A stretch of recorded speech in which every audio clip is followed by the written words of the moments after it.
एक छोटे से गांव में शिवम नाम का एक मेहनती युवक रहता था। उसके पास सड़क किनारे एक छोटा सा समोसे का ढाबा था।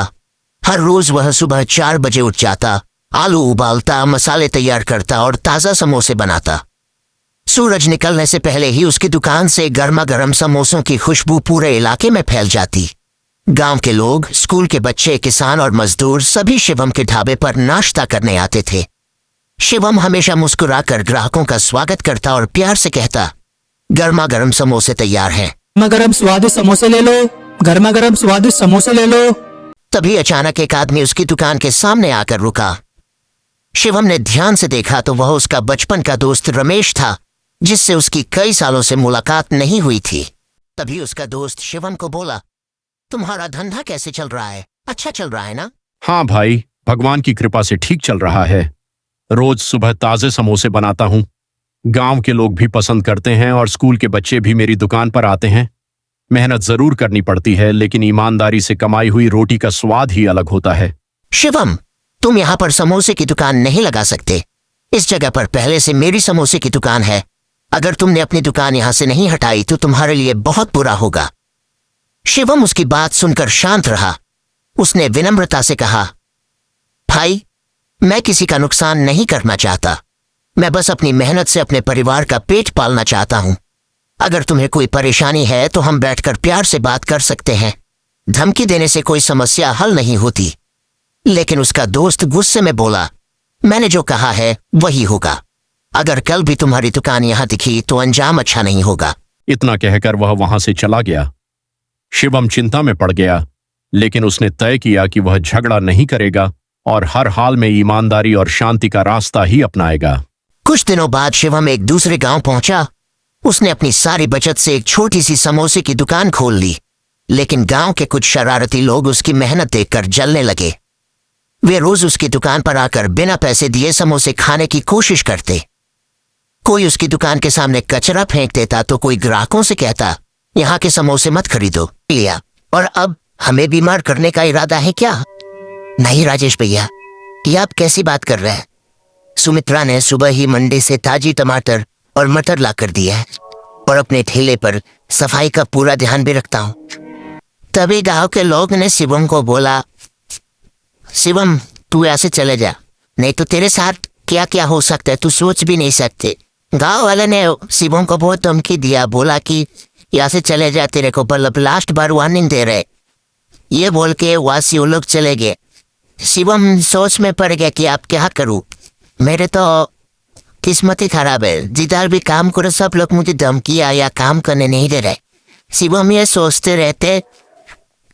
शाम हो गया। शाम के समय इतना बारिश हो रहा था कि वो सोचते सब क्यों तो उसका आंखों से पानी भी आ चुका है। लेकिन वो क्या करना है, बैठ के सोच रहा था, लेकिन वो सोच में ही पड़ा।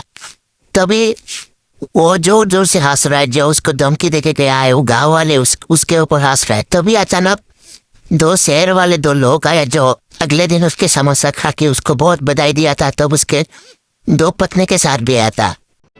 आज हम खास तौर पर तुम्हारे छोले समोसे खाने के लिए शहर से यहाँ तक आए हैं। मेरी पत्नी को तुम्हारे छोले समोसे का स्वाद इतना पसंद आया कि उसने आज घर पर खाना ही नहीं बनाया। साहब, पर यहाँ तो लोग कह रहे हैं कि मेरी भाजी खाकर आपकी तबीयत खराब हो गई थी। अरे कौन फैला रहा है ये झूठ? हम तो कल से और ज्यादा तरोताजा महसूस कर रहे हैं। बल्कि मैंने तो अपने ऑफिस के ग्रुप में भी तुम्हारी फोटो डाली है। देखो, पीछे एक और गाड़ी आ रही है। वो सब मेरे दोस्त हैं। साहबते ही देखते वहां 3-4 गाड़ियां और रुक गई। ब्रजेश ने फुर्ती से काम शुरू किया। ताजे मक्खन और मसालों की ऐसी महक उठी कि गांव के जो लोग राजेश की बातों में आ गए थे वो भी अपनी भूख नहीं रोक पाए। तभी गांव का एक बुजुर्ग ब्रजेश के ठेले पर आकर बोलता है, ब्रजेश बेटा, हमें माफ करना, हम इस राजेश की बातों में आ गए थे। हमें भी 1 प्लेट छोले समोसे खिलाओ। इसकी खुशबू ने तो भूख जगा दी है। उस रात ब्रजेश की सारे छोले समोसे बिक गए। राजेश शर्म के मारे वहां से खिसक गया। ब्रजेश ने आज सिर्फ पैसे ही नहीं कमाए थे, बल्कि राजेश की अब गांव और शहर दोनों जगह मशहूर होने लगी थी। हर शाम उसके ठेले पर भीड़ जुटने लगी थी। अगर आप मेहनत और ईमानदारी से काम करोगे तो ऊपर वाला भी आपको साथ देता है, और ऊपर वाला सबके साथ ही जरूर देगा अगर आप मेहनत और ईमानदारी से काम करोगे तो। आप जरा ये देखिए कि हमारी बहू 7 महीने की गर्भवती है और वो ये सब खा रही है। हम उस बेचारे को कभी पौष्टिक आहार खाने को नहीं देते। पता नहीं बच्चा पेट में स्वस्थ होगा भी कि नहीं। माँ जी, आप मेरी चिंता मत कीजिए, मैं जो खाती हूँ वो खुशी से खाती हूँ और खुशी से खाया गया आहार शरीर को जरूर लगता है। भाभी, ये आपका बड़प्पन है जो आप कम चीजों में भी खुशियाँ ढूंढ लेती हो, लेकिन हमारे लिए तो ये बदकिस्मती की बात है कि हम अपनी गर्भवती भाभी को कुछ अच्छा नहीं खिला पा रहे हैं। अब एक साथ सारा परिवार चाय ब्रेड खाता है। उसके बाद शेखर अपनी गर्दन में चाय की केतली टांग कर हाथों में डिस्पोजल का बंडल लेकर रेलवे स्टेशन की तरफ निकल जाता है। रेलवे स्टेशन पर काफी ठंडी हवा और कोहरा गिर रहा होता है। गर्मा गर्म चाय की खुशबू सुनकर आसपास के लोग, अरे भाई यार रुको, आप मुझे एक कप गर्मा गर्म चाय पिला दो। इस सब्जी कचौड़ी खाकर तो मेरा मुंह ही खराब हो। हाँ बेटा, एक कप चाय मेरे लिए भी लगा दो। अच्छा होता ठंड में एक कप चाय ही पी लेता।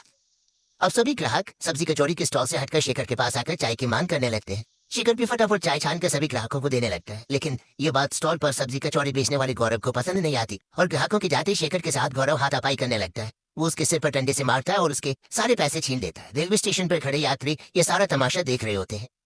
क्या जरूरत है तुझे मेरे ग्राहकों के पास अपनी ये चाय की केतली लेकर आने की? तेरी वजह से मेरे सारे ग्राहक उठकर तेरे पास आ गए। भाई साहब, इसमें मेरी क्या गलती है? मैं तो बस अपना काम कर रहा था। मुझे छोड़ दीजिए, मेरे पास तो इलाज करने के भी पैसे नहीं है। अच्छा है, तो फिर इसी दशा में अपने घर में बैठे रहना। अब शेखर, हे भगवान, की बड़े ऐसे जालिम लोगों के ऊपर जो गरीबों के साथ इतना अत्याचार करते हैं।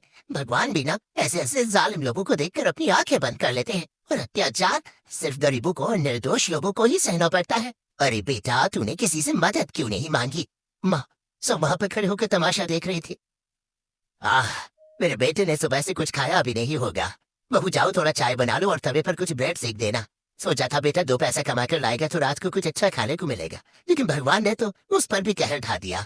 अब ठेले पर स्वादिष्ट सब्जी कचौड़ी बिकती देखकर, मम्मी मम्मी मम्मी, मुझे ये सब्जी कचौड़ी खानी है। देखो सब ठंड में कितने मजे से सब्जी कचौड़ी खा रहे हैं। मैं अंकल को बोलूं कि वो मेरे लिए एक सब्जी कचौड़ी लगा दे। गरीब गरिमा घबराकर अपने बेटे का हाथ पीछे खींचती हुई, अरे नहीं नहीं, खिला दूंगी बेटा, खिला दूंगी, कभी और खिला दूंगी, अभी पैसे नहीं है, चलो घर चलो। अब गरिमा अपने बेटे को लेकर घर आती है।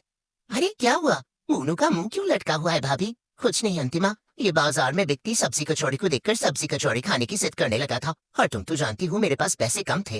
तुम्हारे 7 साल के बेटे का जी कुछ ज्यादा ही चटोरा है। ये नहीं कि माँ जो भी बनाती है चुपचाप खा लूं। कोई बात नहीं माँ, बच्चा ही तो है। चलिए शेखर आते ही होंगे, मैं अब खाना बना देती हूँ। जी बस 100-150 रुपए ही कमा पाया हूँ, ये तो बहुत कम है जी। मेरा 7वां महीना चल रहा है, मुझे अपने लिए दवाइयाँ भी लानी होती हैं। मैं क्या करूँ गरिमा, मैं भी कोशिश कर ही रहा हूँ 2 पैसे ज्यादा कमा लूं, लेकिन हो ही नहीं पाता।